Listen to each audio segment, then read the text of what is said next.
Everyone, welcome to my channel. My name is Sugandha और आज मैं आप लोगों के लिए लेकर आई हूँ जेन आयर नॉवल बाय शार्लेट ब्रॉन्टे। तो चलिए आइए शुरू करते हैं। जेन आयर जो है ये लिखी गई है विक्टोरियन एज में।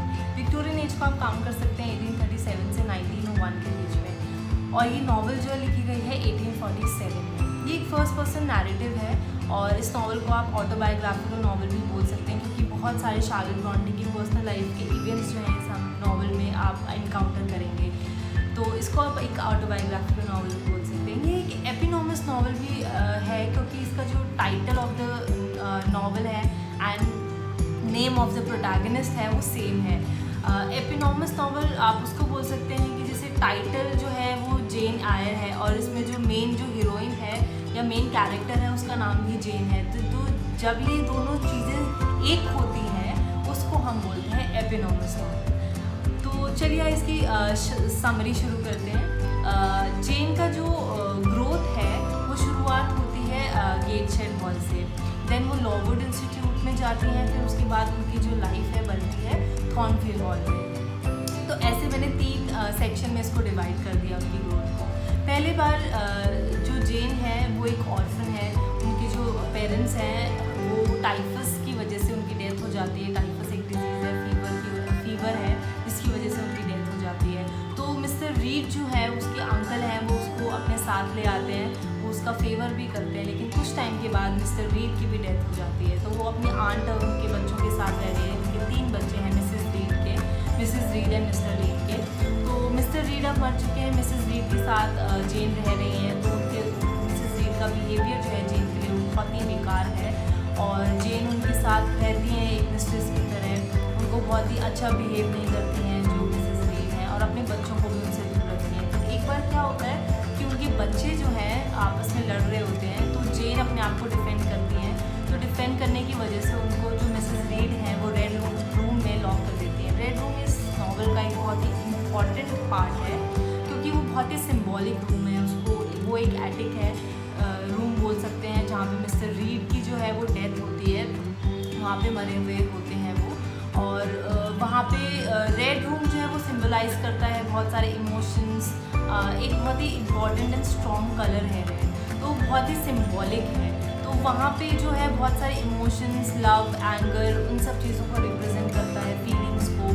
और वहाँ पे उसको ऐसा लगता है कि वो अंकल की घोस्ट को फील कर रही है। तो बहुत ही जो सुपर नेचुरल एलिमेंट्स हैं वो भी हमको देखते हैं इसमें।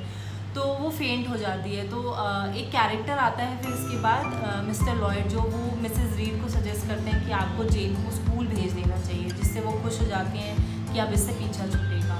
तो अब आती है लॉवुड इंस्टीट्यूट में जेन की लाइफ की जर्नी के बारे में। तो जेन जो है लॉवुड इंस्टीट्यूट में आ चुकी हैं। मिस्टर ब्रॉकलहर्स्ट जो हैं इसके ओनर हैं, इसको रन करते हैं।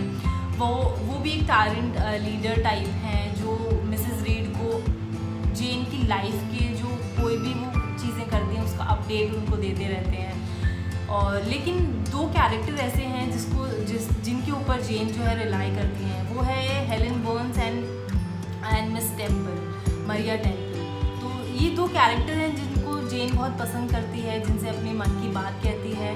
हेलेन जो है उसकी फ्रेंड होती है, जो थोड़े टाइम के बाद अगेन टाइफस फीवर से ही उसकी डेथ हो जाती है। तो मिस टेम्पल है जो वो अकेली बचती है जेन के साथ, और जेन अपने आप को बहुत ही केज्ड फील करती है, बहुत ही अकेला फील करती है। और कुछ टाइम के बाद मिस टेम्पल की भी शादी हो जाती है, तो वो कहीं और चले जाती हैं। और ऐसे ही 6 साल बीत जाते हैं। 6 साल के बाद जेन खुद जो है वो लॉवुड इंस्टीट्यूट में पढ़ाने लगती है। तो ऐसे उनकी जो लॉवुड इंस्टीट्यूट की जर्नी है वो कंप्लीट होती है।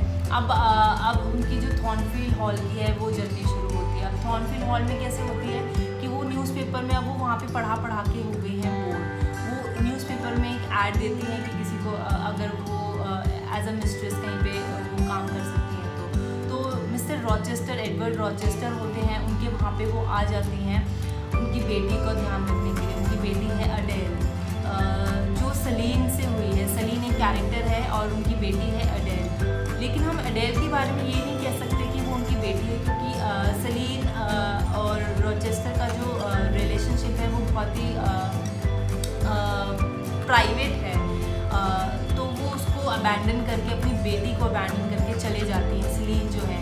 तो रॉचेस्टर जो है वो अपनी बेटी उसका ध्यान रख रहे होते, दो वी डोंट नो कि वो उनकी बेटी है कि नहीं है। तो ऐसे ही एक बार क्या होता है कि उनके जो सर्वेंट है उसकी वजह से उनके घर में आग लग जाती है, तो जेन जो है उनको सेव करती है, रॉचेस्टर को बचाती है। तो ऐसे ही वो उनको रियलाइज़ होता है कि वो रॉचेस्टर से प्यार करने लगे हैं। तो जब रॉचेस्टर को अपनी फीलिंग्स के बारे में बताती हैं तो रॉचेस्टर जो है उनको प्रपोज कर देते हैं। तो प्रपोज कर देते हैं तो अब आ जाती है उनकी शादी की बारी। तो शादी वाले दिन क्या एक ट्विस्ट आ जाता है। अब आते हैं उनकी ब्रदर इन लॉ जो बोलते हैं कि इनकी हो गई है शादी। तो वो जेन को कन्विंस कर लेते हैं कि इनकी जो वाइफ है उसके साथ ऑलरेडी शादीशुदा है, तो हाउ कैन ही दोबारा शादी वो कैसे कर सकते हैं। तो वो जेन को बताते हैं कि इनकी जो शादी हुई थी वो एक मैड वुमन से हुई थी और वो ज़बरदस्ती धोखे से उनकी शादी करी गई थी।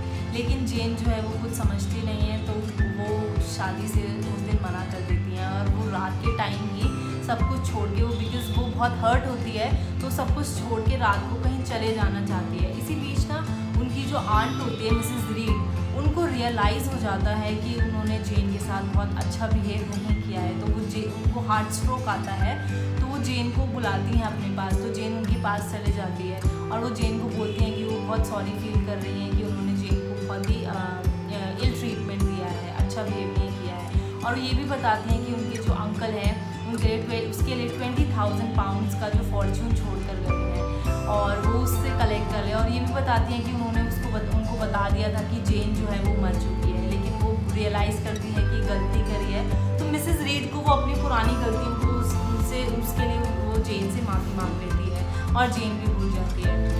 उसके बाद एक कैरेक्टर आता है इसमें मिस्टर सेंट जोन्स का।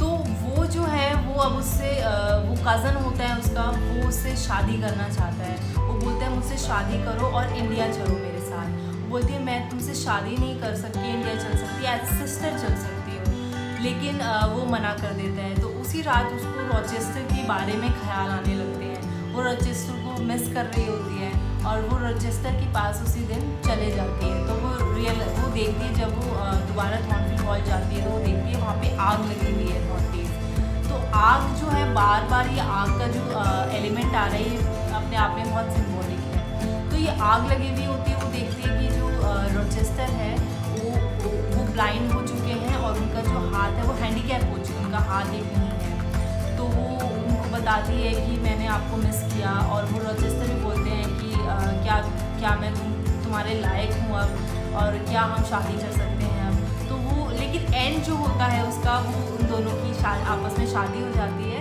और कुछ 2 साल के बाद जो रॉचेस्टर है उनकी एक आँख की रोशनी वापस आ जाती है धीरे धीरे। तो ऐसे ही ये स्टोरी एंड हो जाती है और they live happily ever after वाली स्टोरी है। लेकिन इसके पीछे के बैकग्राउंड बहुत चीज़ें हैं जो और साइमल्टेनियसली वर्क करती हैं। एक छोटी सी समरी थी जेन आयर के बारे में शार्लेट ब्रॉन्टे ने जो लिखी है। आई होप आप लोगों को बहुत अच्छी लगी। अगर अच्छी लगी है तो please like, share and subscribe to my channel.